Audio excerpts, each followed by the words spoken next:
Imaginez un instant que vous êtes un stratège iranien. Vous êtes dans votre quartier général, quelque part sous les montagnes de Téhéran.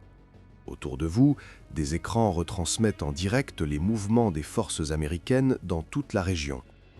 Vous observez depuis 47 ans l'arsenal le plus puissant du monde stationné à vos frontières.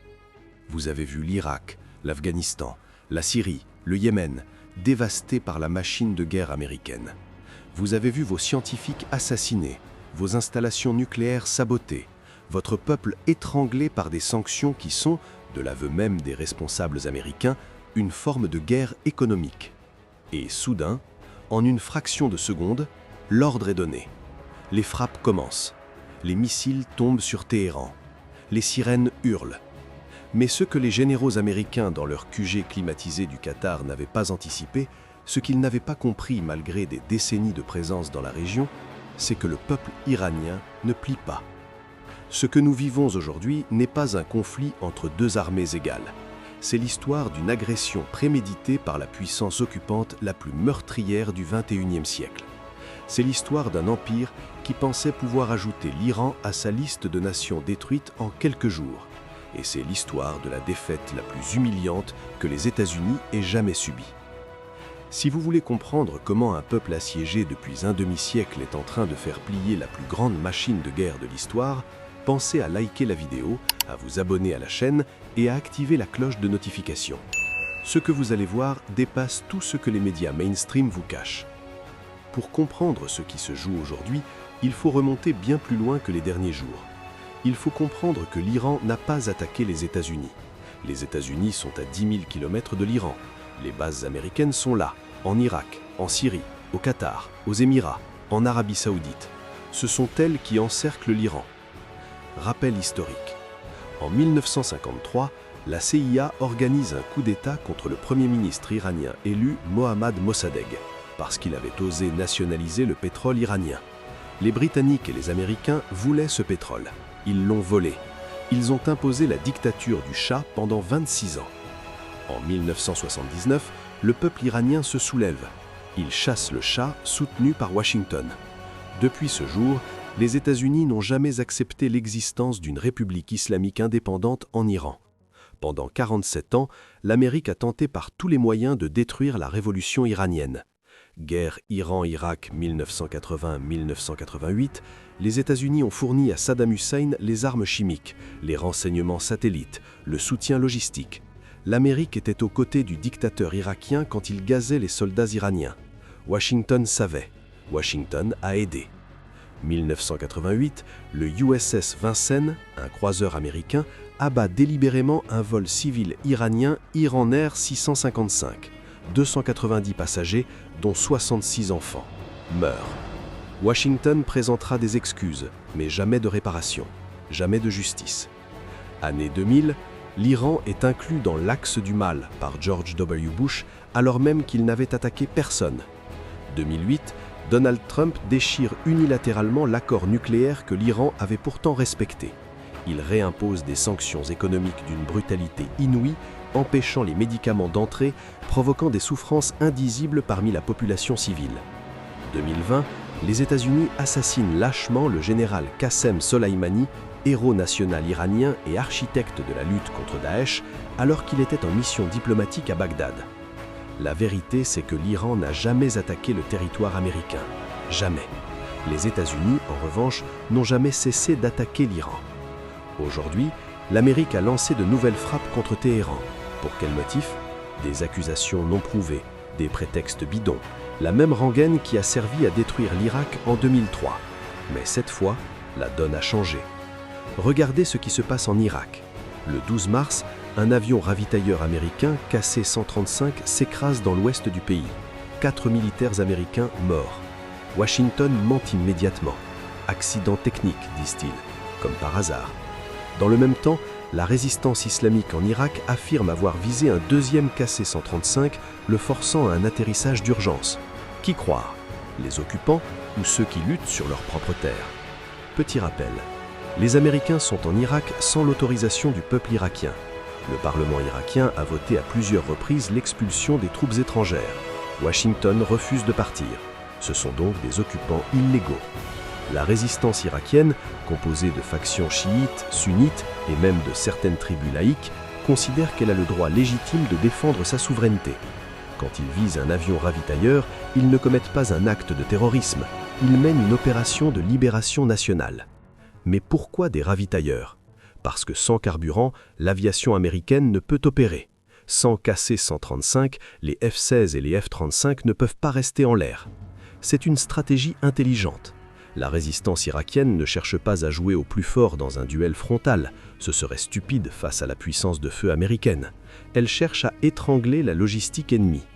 L'erreur fondamentale des stratèges américains, ils pensent que la technologie gagne les guerres.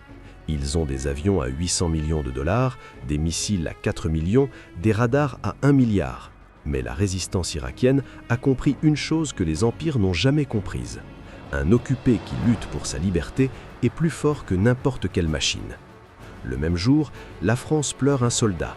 Emmanuel Macron confirme la mort d'un soldat français au Kurdistan irakien. Plusieurs blessés. Des drones visent la base française d'Erbil.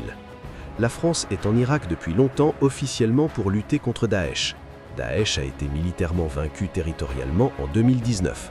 Que font les troupes françaises encore là 6 ans plus tard, sinon protéger les intérêts américains et israéliens dans la région? La réalité, c'est que la France et les États-Unis sont en Irak pour contrôler les ressources, pour contenir l'Iran, pour protéger Israël. Les populations locales ne veulent pas d'eux.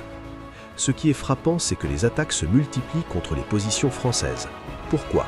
Parce que la résistance irakienne envoie un message très clair à Paris. Vous n'êtes pas les bienvenus. Si vous soutenez l'agression américaine contre l'Iran, vous en paierez le prix. Et que fait la France? Elle pleure ses morts, mais elle ne remet pas en question sa présence. C'est la définition de l'entêtement impérial. Mais ce qui est plus important encore, c'est que ces attaques révèlent que les services de renseignements occidentaux sont aveugles. Comment des drones peuvent-ils viser une base française sans être interceptés? Comment la résistance irakienne peut-elle opérer avec une telle précision si l'Amérique contrôle le ciel? La réponse est simple, ils ne contrôlent rien du tout. Les drones de la résistance passent à travers les mailles du filet. Les systèmes de défense patriotes sont dépassés, saturés, inefficaces. 3 drones, une tasse, la raffinerie de Lanaz sur la route Erbil-Mossoul. Pourquoi cette raffinerie? Parce qu'elle fournit une partie du carburant utilisé par les forces américaines dans le nord de l'Irak. Ce n'est pas une tasse civile, c'est un objectif militaire légitime. La résistance irakienne a parfaitement cartographié le système logistique américain. Elle sait que les convois de carburant sont le point le plus vulnérable. Sans essence, pas de Humvee, pas de patrouille, pas de bases opérationnelles. Analysons la stratégie. Phase 1. Aveugler l'ennemi. Destruction des radars stratégiques que nous avons analysés précédemment. Phase 2. Affamer l'ennemi de carburant. Attaque aux ravitailleurs et aux raffineries. Phase 3. Isoler l'ennemi. Pousser les porte-avions hors de la zone. C'est une stratégie à 3 niveaux, méthodique, implacable, et elle fonctionne. Les chiffres parlent eux-mêmes. Les États-Unis ont dépensé des milliards de dollars en munitions. Les stocks de missiles patriotes fondent à vue d'œil. Bloomberg révèle que plus de missiles ont été tirés au Moyen-Orient depuis le début de cette crise que ceux fournis à l'Ukraine depuis 2 ans de guerre. C'est colossal, c'est intenable. C'est peut-être l'information la plus lourde de conséquences, bien que les médias occidentaux tentent de la minimiser. Le corps des gardiens de la révolution islamique, CGRI, affirme avoir visé le USS Abraham Lincoln avec des missiles et des drones. Le navire aurait été mis hors de service temporairement et aurait quitté la région pour retourner vers les États-Unis. Bien sûr, Washington nie. Washington nie toujours. Mais observons les faits. Pourquoi le porte-avions serait-il parti? Un porte-avions est le symbole de la puissance américaine. S'il quitte la zone en pleine crise, c'est soit qu'il est dommagé, soit que le commandement a peur qu'il le soit. Dans les 2 cas, c'est une victoire stratégique pour l'Iran. L'Iran a démontré sa capacité à atteindre des cibles mobiles en mer. En 2020, lors d'exercices militaires, l'Iran a frappé une reproduction de porte-avions avec des missiles balistiques. Ce n'est pas un bluff, c'est une capacité prouvée. Le précédent, en 1966, des navires américains ont été capturés par l'Iran après être entrés dans ses eaux territoriales. Les militaires américains ont été filmés à genoux, mains sur la tête. L'humiliation avait été totale. Si le USS Abraham Lincoln a été vraiment touché, même temporairement, C'est la première fois depuis la Seconde Guerre mondiale qu'un porte-avions américain est mis hors de combat par une force adverse. C'est un séisme géostratégique. Le message de l'Iran à l'Amérique est clair. Vos porte-avions, ces monstres des mers que vous pensiez invincibles, ne sont plus en sécurité nulle part dans la région. Si vous nous attaquez, nous frappons vos bijoux de famille. Donald Trump, dans sa rhétorique habituelle, aurait menacé de couper l'électricité de l'Iran en 1 heure. Une vantarderie de promoteur immobilier typique de cet homme qui n'a jamais connu la guerre. La réponse d'Ali Larijani, secrétaire du Conseil suprême de sécurité nationale iranien, est d'une clarté glaçante. Si l'électricité de l'Iran est coupée, toute la région pourrait être plongée dans le noir en moins de 30 minutes.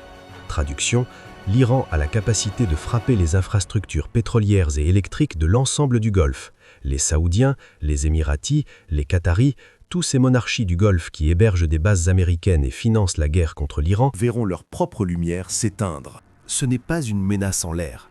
En 2019, l'Iran a frappé des installations pétrolières saoudiennes avec une précision chirurgicale, mettant hors service la moitié de la production saoudienne pendant des semaines. Les missiles de croisière et les drones iraniens avaient traversé les défenses aériennes américaines les plus sophistiquées. La réalité stratégique, l'Iran est une puissance régionale majeure, avec des capacités balistiques et de drones parmi les plus avancées au monde. Les États-Unis, malgré leur budget militaire de 800 milliards de dollars, n'ont pas de solution face à cette menace. Leur système de défense coûte trop cher, leurs stocks s'épuisent et leurs alliés locaux commencent à paniquer. Larijani ajoute que cette situation créerait une opportunité pour attaquer les forces américaines. C'est une menace directe, mais c'est aussi une analyse réaliste. Dans l'obscurité, quand les systèmes de communication tombent, quand les bases sont privées d'électricité, l'occupant devient une cible facile. C'est peut-être ce qui échappe le plus aux analystes occidentaux. Ils regardent l'Iran avec leurs lunettes déformées, imaginant un peuple prêt à se soulever contre son gouvernement dès les premières bombes. La réalité est tout autre. Malgré les frappes israéliennes et américaines, des manifestations massives ont lieu à Téhéran pour la journée internationale de Quds. Ali Larijani lui-même marchait dans les rues de la capitale aux côtés de milliers d'Iraniens. Pourquoi ? Parce que le peuple iranien, malgré les difficultés économiques causées par les sanctions, malgré les souffrances, fait la différence entre son gouvernement et l'agresseur étranger. Les sanctions américaines ont tué des Iraniens, elles ont privé des enfants de médicaments, elles ont asphyxié l'économie. Quand les bombes tombent, le réflexe national est de se serrer les coudes derrière la patrie attaquée. C'est une constante historique. Aucune nation ne tolère d'être bombardée sans réagir. Les Américains l'ont appris après le 11 septembre, les Iraniens le vivent aujourd'hui. Les médias occidentaux qui rêvaient d'un soulèvement populaire renversant la République islamique en sont pour leurs frais. Le peuple iranien est debout. Il résiste, il manifeste contre l'agression, pas contre son propre pays. Reuters nous apprend ce que tout le monde sait, mais que peu osent dire. L'administration Trump est profondément divisée. D'un côté, les faucons, ceux qui veulent rayer l'Iran de la carte pour reprendre une expression malheureusement trop connue. Ceux qui pensent que quelques frappes supplémentaires feront plier Téhéran, ceux qui n'ont rien appris de l'Irak, de l'Afghanistan, de la Libye, de la Syrie. De l'autre, les réalistes, ceux qui regardent les chiffres et comprennent que les États-Unis ne peuvent pas gagner cette guerre. Pourquoi ? Le coût économique. Chaque missile Patriot tiré, c'est 4 millions de dollars. Chaque missile de croisière Tomahawk, c'est 2 millions de dollars. Chaque heure de vol d'un F-35, c'est 36 000 dollars. L'Iran tire des drones à 20 000 dollars. L'arithmétique est implacable. L'Amérique se ruine. Le prix du pétrole. Si le conflit s'élargit, si le détroit d'Ormuz est fermé ne serait-ce qu'une semaine, le baril peut dépasser les 200 dollars. L'économie mondiale plonge. Les électeurs américains qui regardent déjà le prix de l'essence avec angoisse se retourneront contre l'administration. L'absence de solution militaire. On peut bombarder l'Iran pendant des mois, on ne détruira pas ses capacités de frappe. Les missiles sont mobiles, enterrés, disséminés, les drones sont partout. La résistance irakienne, yéménite, libanaise, syrienne continuera de frapper. L'Amérique ne peut pas occuper l'Iran, elle ne peut pas le pacifier, elle ne peut pas le vaincre. Les faucons rêvent, les réalistes comptent, et les comptes sont dans le rouge. C'est un tournant diplomatique majeur, largement sous-estimé. La chef de la diplomatie de l'Union européenne, Kaja Kallas, accuse publiquement les États-Unis de chercher à diviser et affaiblir l'Europe. Dans une interview au Financial Times, elle déclare que l'Europe doit rester unie face à la politique hostile de Donald Trump. Traduction, les alliés historiques des États-Unis commencent à lâcher la rampe. Pourquoi ? parce que les Européens mesurent les conséquences d'une guerre élargie au Moyen-Orient. Ce sont eux qui paieront le prix fort. Afflux de réfugiés, comme en 2015 mais en pire, hausse des prix de l'énergie, terrorisme importé, instabilité à leurs portes, Méditerranée orientale, Caucase. L'Europe n'a aucun intérêt à voir l'Iran détruit. L'Europe a besoin de stabilité. Et l'Europe commence à comprendre que Washington, sous Trump, est devenu un partenaire toxique. Cette division entre les deux rives de l'Atlantique est une aubaine stratégique pour l'Iran. Plus l'Europe prend des distances des aventures militaires américaines, plus l'Iran est isolé diplomatiquement? Non. Plus les États-Unis sont isolés diplomatiquement. Bloomberg publie des chiffres édifiants. Les États-Unis ont tiré plus de missiles patriotes au Moyen-Orient depuis le début de cette crise que ceux fournis à l'Ukraine depuis 2 ans de guerre. Posez-vous la question, si l'Amérique utilise autant de munitions contre l'Iran, que reste-t-il pour l'Ukraine? Que reste-t-il pour Taïwan? Que reste-t-il pour la Corée du Sud? La réponse est simple, les stocks sont vides. L'industrie de défense américaine ne peut pas suivre le rythme. Produire un missile patriote prend des mois, parfois des années. L'Iran produit des drones par milliers pour quelques milliers de dollars pièce. La stratégie iranienne est un chef-d'œuvre de guerre asymétrique. Chaque drone Shahed 136 coûte environ 20 000 $. Chaque missile patriote 4 millions de dollars. Ratio 1 contre 200. Si l'Iran envoie 200 drones, l'Amérique doit dépenser 800 millions de dollars en missiles pour les intercepter. Et encore, ce calcul ne tient pas compte de la saturation des défenses. Si les drones arrivent en masse, certains passeront, et quand ils passent, ils frappent des cibles à 500 millions à 1 milliard de dollars. C'est une équation intenable. Les États-Unis sont en train de perdre la guerre économique avant même de perdre la guerre militaire. Récapitulons ce que l'Iran a accompli en quelques semaines. 1. Victoire technologique. L'Iran a aveuglé les radars américains les plus sophistiqués. Les AN/FPS 132 à 1,1 milliard de dollars, les AN/TPY2 à 500 millions sont en cendres. Le réseau de défense américain est déconnecté. 2. Victoire logistique. L'Iran et ses alliés irakiens frappent les ravitailleurs et les raffineries. Les avions américains manquent de carburant, les convois sont vulnérables. 3. Victoire navale. L'USS Abraham Lincoln, porte-avions à 13 milliards de dollars, est contraint de quitter la zone. La marine américaine bat en retraite. 4. Victoire diplomatique. L'Europe accuse Washington de vouloir la diviser. Les alliés historiques des États-Unis commencent à lâcher la rampe. 5. Victoire populaire. Le peuple iranien manifeste massivement derrière son gouvernement. Le scénario d'un effondrement interne est un fantasme occidental. 6. Victoire économique. Les États-Unis brûlent leur stock de missiles à un rythme insoutenable. L'Iran produit des drones à la chaîne pour une bouchée de pain. 7. Victoire stratégique. L'Iran a démontré qu'il pouvait frapper n'importe quelle cible américaine dans la région. Bases aériennes, radars, porte-avions, infrastructures pétrolières. La question que tout le monde se pose, jusqu'où peut aller cela? 3 scénarios sont possibles. Scénario 1, l'escalade désespérée. Les faucons américains, humiliés par leur défaite, obtiennent de Trump l'autorisation de frappe massive contre les infrastructures civiles iraniennes. L'Iran répond en fermant le détroit d'Ormuz, en frappant les installations pétrolières saoudiennes, en mobilisant ses alliés au Liban, en Syrie, au Yémen. C'est la guerre régionale généralisée, le prix du pétrole explose, l'économie mondiale plonge, les électeurs américains qui regardent déjà le prix de l'essence avec angoisse se retourneront contre l'administration. Scénario 2, la retraite honteuse. Les réalistes l'emportent à Washington. On cherche une porte de sortie. On parle de cessez-le-feu, de négociation. Mais comment négocier quand on a perdu? L'Iran exigera la levée des sanctions, le retrait des troupes américaines de la région, des garanties de non-agression. Pour les États-Unis, ce serait une humiliation stratégique comparable à la chute de Saïgon. Scénario 3, le statu quo intenable.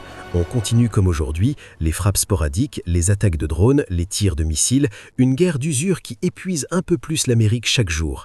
L'Iran tient, les États-Unis saignent, jusqu'à ce que quelque chose cède. Ce que nous vivons en ce moment, c'est la fin d'une époque. L'époque où les États-Unis pouvaient intervenir n'importe où, n'importe quand, contre n'importe qui, sans subir de conséquences. L'Iran a révélé la vérité que l'Amérique tentait de garder depuis des décennies. L'Empire est nu. Sous les milliards de dollars d'équipements high-tech, sous les porte-avions, sous les avions furtifs, il y a la même vulnérabilité que toutes les puissances qui ont cru pouvoir dominer le monde par la force.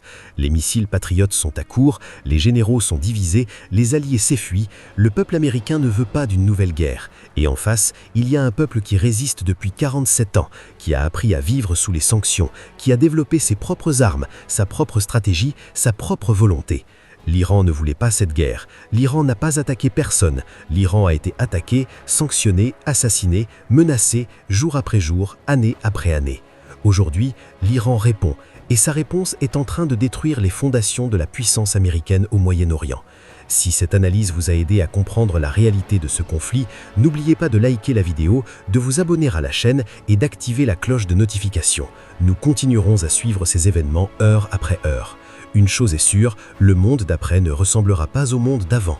L'Iran a gagné cette manche, l'Amérique encaisse et la région retient son souffle. Restez connectés, les prochaines heures seront décisives.